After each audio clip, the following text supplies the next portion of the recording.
നമസ്കാരം. എല്ലാവർക്കും ഏറെ സ്നേഹത്തോടെ സ്വാഗതം.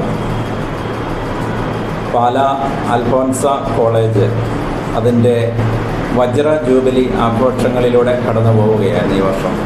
അതിൻ്റെ സമാപനം ഒക്ടോബർ മാസം 9-ാം തീയതി കോളേജ് ഓഡിറ്റോറിയത്തിൽ വെച്ച് നടത്തപ്പെടുകയാണ്. ചടങ്ങിൽ കേന്ദ്ര സഹമന്ത്രി ശ്രീ സുരേഷ് ഗോപി ഉദ്ഘാടനം നിർവഹിക്കുന്നു. പാലാ രൂപത അധ്യക്ഷൻ അഭിമന്യ മാർ ജോസഫ് കല്ലറങ്ങാട്ട് അധ്യക്ഷത വഹിക്കുന്നതാണ്. അതിന് മുഖ്യ പ്രഭാഷണം നടത്തുന്നത് കോളേജ് മാനേജർ പാലാ രൂപത മുഖ്യ വികാരി ജനറാളുമായ വെരി റവറൻഡ് ഡോക്ടർ ജോസഫ് തടത്തിൽ അച്ഛനാണ്. അതിന് ആശംസകൾ അർപ്പിച്ചുകൊണ്ട് നമ്മളുടെ പ്രിയങ്കരരായ MP ശ്രീ ഫ്രാൻസിസ് ജോർജ്, അതുപോലെ Jose K Mani MP, Mani C Kappan MLA, നമ്മുടെ municipal chairperson Shri Shaju Thuruthan, ward member Shri Jimmy Joseph തുടങ്ങിയവർ സംസാരിക്കുന്നതുമാണ്. ഈ പ്രോഗ്രാമിലേക്ക് ഏവരെയും ഏറെ സ്നേഹത്തോടെ സ്വാഗതം ചെയ്യുന്നു. 60 വർഷങ്ങൾക്ക് മുമ്പ്, കൃത്യമായി 1964-ലാണ് ഈ കോളേജ് ആരംഭിക്കുന്നത്.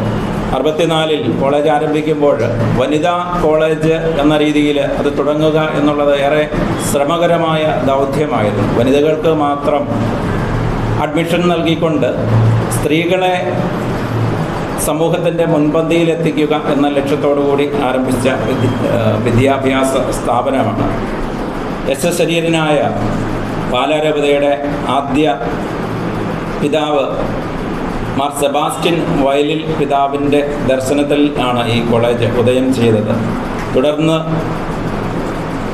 മാർ ജോസഫ് പള്ളിക്കാപ്പറമ്പിൽ പിതാവും മാർ ജോസഫ് കല്ലറങ്ങാട്ട് പിതാവും അതോടൊപ്പം മാർ ജേക്കബ് മുരിക്കൻ പിതാവും ഇതിന് നേതൃത്വം നൽകി.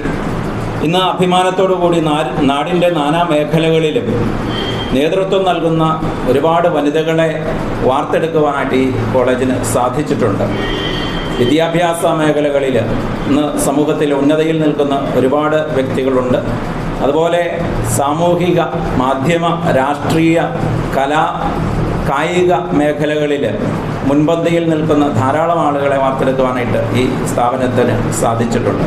ഈ സ്ഥാപനത്തിൽ നിന്നുള്ള 3 പേര് ഒളിമ്പ്യന്മാരാണ് എന്നുള്ളത് അത് കേരളത്തിൽ ഒരുപക്ഷെ അപൂർവമായി മാത്രം ലഭിക്കുന്ന ഒരു വലിയ സൗഭാഗ്യമാണ്. അത് നമ്മുടെ അൽഫോൻസ കോളേജിനാണ് ലഭിച്ചിരിക്കുക. അതുപോലെ ഗവൺമെൻറ്റിൻ്റെ GV രാജ അവാർഡ് കരസ്ഥമാക്കിയ കോളേജാണിത്.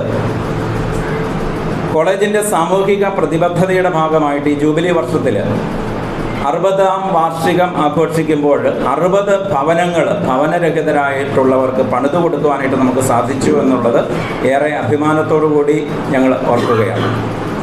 അതുപോലെ വിവിധ മേഖലകളിൽ, സാമൂഹിക മേഖലകളിൽ, അതുപോലെ വനിതകൾക്ക് ഇന്നും എത്തിപ്പെടാൻ പറ്റാത്ത മേഖലകളിലേക്ക് അവരെ ഉണർത്തുക എന്ന ലക്ഷ്യത്തോടു കൂടി പല സംരംഭങ്ങൾ കോളേജ് ഈ വർഷങ്ങളിൽ തുടങ്ങിയിട്ടുണ്ട്, നടപ്പിലാക്കിക്കൊണ്ടിരിക്കുന്നു എന്ന കാര്യവും ഞാൻ അറിയിക്കുകയാണ്.